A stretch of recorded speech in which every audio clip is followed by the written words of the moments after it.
Shalom, salam sejahtera untuk kita semua. Hari ini kita sudah memasuki hari ke-22 di bulan September yang merupakan bulan Bina Keluarga. Dan malam hari ini kita akan membaca dan merenungkan firman Tuhan yang terdapat di dalam kitab Perjanjian Lama, kitab Imamat 25 ayatnya yang ke-28. Namun sebelumnya mari kita bersatu dalam doa. Kita berdoa. Tuhan Allah Bapa kami dalam kerajaan sorga, terima kasih atas penyertaan-Mu bagi kami sehingga kami dapat berada pada hari ke-22 di bulan September ini, yang mana merupakan bulan Bina Keluarga bagi kami, khususnya Jemaat GKI Diaspora Kota Raja. Kami akan membaca dan merenungkan sedikit dari sabda kebenaran firman-Mu. Untuk itu kami mengundang kehadiran-Mu bersama-sama dengan kami di saat malam hari ini. Bersabdalah kepada kami ya Tuhan, karena kami telah siap untuk membaca dan merenungkan firman-Mu. Amin. Imamat 25 ayatnya yang ke-28 yang berbunyi demikian. Tetapi jikalau ia tidak mampu untuk mengembalikannya kepadanya, maka yang telah dijualnya itu tetap di tangan orang yang membelinya sampai kepada tahun Yobel. Dalam tahun Yobel, tanah itu akan bebas dan orang itu boleh pulang ke tanah miliknya. Keluarga yang diberkati Tuhan, penebusan akan terjadi bagi mereka yang tidak bisa untuk membayar. Namun, jika orang tersebut tidak mampu untuk mengembalikan, maka yang dijual itu tetap menjadi milik orang yang dihutangi hingga menunggu waktu tahun Yobel. Menarik sekali bahwa segala hal yang telah diatur, termasuk sewa menyewa tanah, itu telah diatur baik dalam hukum, sehingga tidak ada orang miskin yang merasakan tertindas karena tidak mampu untuk membayar. Persekutuan yang diberkati oleh Tuhan, bagaimana pandangan saudara-saudara tentang sesuatu yang tidak bisa dikembalikan hingga menunggu tahun Yobel barulah dibebaskan. Berdasarkan Imamat 25 ayatnya yang ke-28 dikatakan bahwa pandangan tentang sesuatu yang tidak bisa dikembalikan hingga tahun Yobel baru dibebaskan adalah sebagai berikut. Ayat ini berbicara tentang hukum pembebasan tanah dalam tahun Yobel. Menurut hukum ini, jika seorang terpaksa menjual tanah warisannya karena kesulitan ekonomi dan ia atau kerabatnya tidak dapat menebusnya kembali sebelum tahun Yobel tiba, maka tanah tersebut akan dikembalikan secara otomatis kepada pemilik aslinya pada tahun Yobel.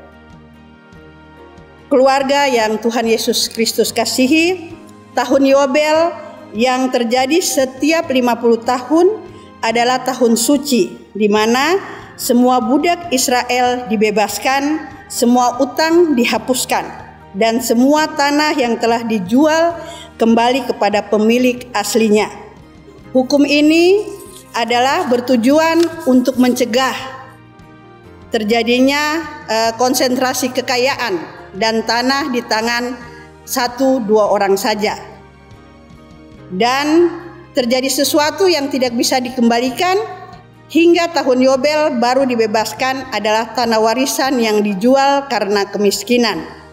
Hukum ini menunjukkan bahwa yang pertama, tanah adalah milik Tuhan. Yang kedua, keadilan sosial dalam kesetaraan. Dan yang ketiga adalah penebusan dan pemulihan. Tetapi kenyataannya pada saat sekarang ini, meskipun aturan tahun Yobel tidak lagi dipraktekkan secara harfiah di dalam jemaat ataupun masyarakat modern, namun kenyataannya penerapannya sangat jauh berbeda. Sebagai contoh di dalam jemaat, beberapa jemaat dan organisasi keagamaan menerapkan prinsip ini melalui program-program yang berfokus pada keadilan ekonomi dan sosial. Contoh nyata yang terjadi adalah program diakonia di dalam jemaat. Kalau di dalam masyarakat, Khusus untuk di masyarakat modern sekarang ini, konsep ini hampir tidak diterapkan. Kesenjangan antara si kaya dan si miskin terus melebar, dan kepemilikan tanah di tangan segelintir orang atau perusahaan besar saja.